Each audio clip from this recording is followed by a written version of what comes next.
We've explored many creatures on this island so far, but today we're focusing on one particular creature that is both very famous, but also still elusive.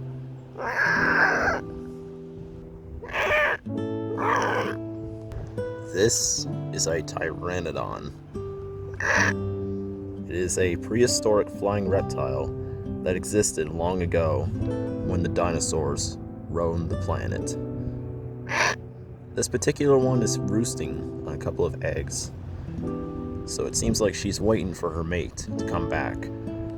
But let's take a look at what other pteranodons, or what else do they do in their daily lives. Now, pteranodons, they are mid-sized creatures that feed upon simple things, of course, that they can eat, such as fish, or small crustaceans such as lobsters or crabs, or even turtles.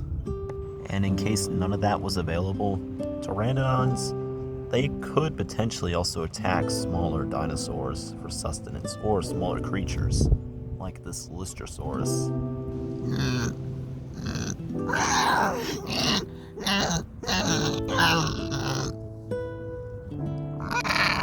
How pteranodons would eat their prey? Well, it's simple. They would start tearing the prey open with their sharp beaks and start poking and prodding at it to make sure it's dead. And they would also use their very sharp talons to start ripping apart the prey.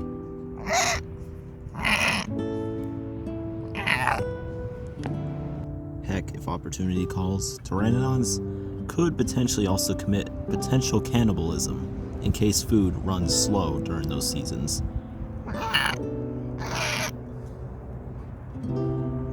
As of right now on this island, there are two variants of Pteranodon. There's the most common one. They have beige wings and a yellow face. And then there is a more rarer variant with darker brown colors, but also with a slight bit of beige on their backs, and lacking the yellow color on their faces. Sadly, just like all animals, pteranodons are not exempt from predators. Because as pteranodons are on the ground, there will always be predators to stalk them. Because of their flimsy wings and their hollow bones, it makes almost any easy game for almost any size of predators to conquer, such as this Carnotaurus right here. However, pteranodons have a simple solution. Whenever they see danger, they will take off.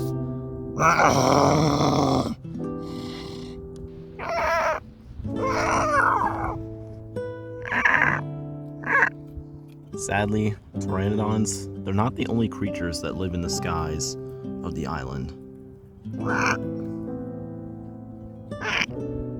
Because, unfortunately for them, there's always competition everywhere. That's why they can be the victims of attacks, such as from Quetzalcoatluses.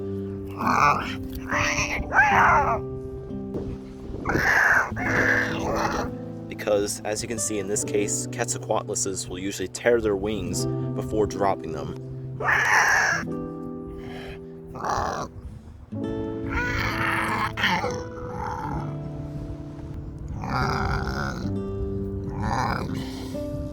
And that is why, in this case, this poor pteranodon did not survive for another day. However, pteranodons have been known to live in potential flocks, so if one were to be attacked by a predator, there would be a chance where the others will mob the predator.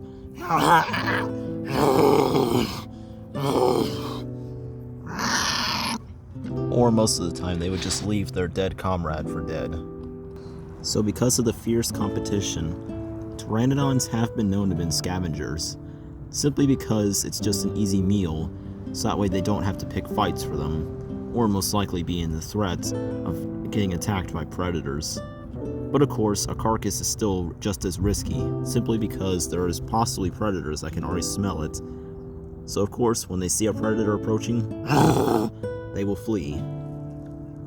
However, when breeding season comes, the females will usually sit on the nest and keep guard of the eggs.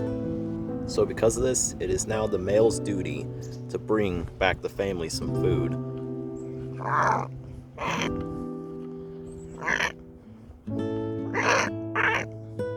Just like modern day birds, the males will continue this process until eventually when the eggs finally do hatch. So yes, even though these creatures are not the strongest, but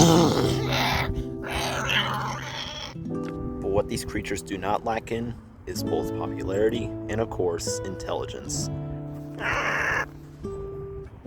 And hopefully these creatures, they can keep surviving on this island for as long as it takes. Because let's hope that the Pteranodons do not disappear again, this time potentially for good.